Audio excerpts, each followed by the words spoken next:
चलिए दोस्तों, आज हम गौतम बुद्ध के शब्दों में इस कहानी के माध्यम से यह जानते हैं कि अश्लीलता को कैसे छोड़ जाए, इसे कैसे छुटकारा पाया जाए और उसका निवारण क्या क्या हो सकता है। हनी एक गांव के एक नौजवान लड़के की है। एक छोटा सा परिवार था और दादा दादी बचपन में एक्सपायर हो गए थे। उनके पिता बाहर रहते थे और वह लड़का अपनी बहन और मम्मी के साथ घर पर रहता था। उसके परिवार में टोटल 4 लोग थे, जिसमें से उसके पिता बाहर रहते थे और वह घर पर 3 लोगों के साथ रहता था। और लड़का मानसिक रूप से ग्रस्त होने के कारण वह अकेले रहना अत्यधिक पसंद करता था। उसके पास मनोरंजन के कोई साधन नहीं था। लड़का जब भी अकेला होता है तो उसके मन में ऑटोमेटिक अश्लीलता भरी बातें आती रहती। उसके मन में अश्लीलता भरी बातें इतनी ज्यादा उठने लगे कि वह हर समय उसका ध्यान किसी और बस मन में भी बहुत किया करता था कि यह कर रहा हूं। उसका दिमाग फिर वही अश्लीलता भरी बातों को सोचने लगता था। फिर वह उन्हीं कार्यों को कर बैठता था जो उसे नहीं करना चाहिए था। ऐसे ऐसे ही उसके दिन गुजर रहे थे और उसकी उम्र धीरे धीरे बढ़ती जा रही थी और उसके माता पिता बूढ़े होते जा रहे थे।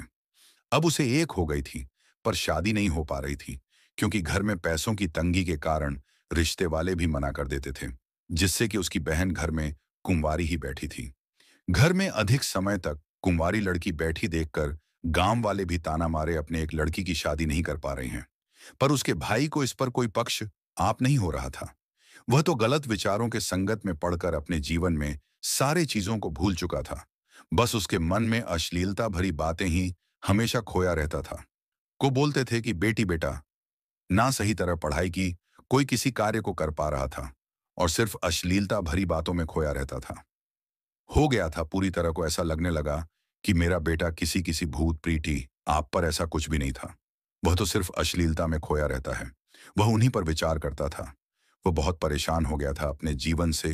तत्वों को नहीं छोड़ पा रहा था लोगों ने, अपने आप उसके शारीरिक व लड़का बहुत ज्यादा। फिर उसने यह नेट की, मैं अपने घर को छोड़कर किसी दूरी पर एक साधु जी के पास गया। के पास उसने साधु से मुलाकात की। जी को सारी समस्या, सारी परेशान बारे में पूरी तरह से बता दिया।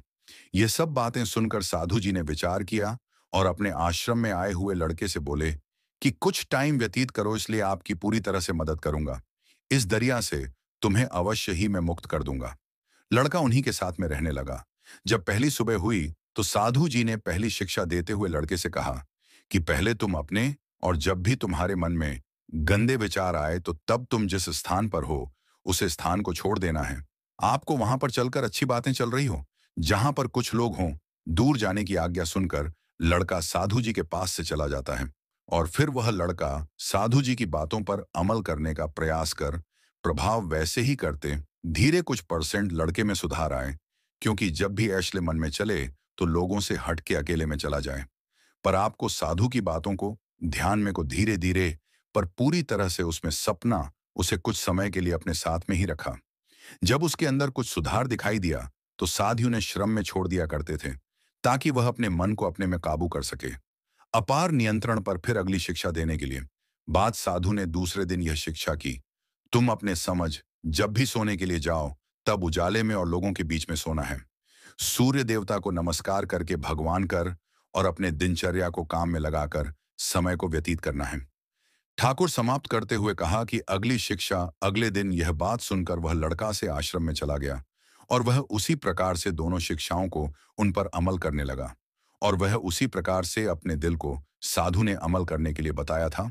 और वह लड़का रोज सुबह उठकर सूर्य देवता को नमस्कार करता है और स्नान करके बड़े मन से बड़े भक्त के साथ पूजा करता, आराम और बचे हुए समय को किसी और अन्य कार्य में लगाकर अपने समझ कर रहा था।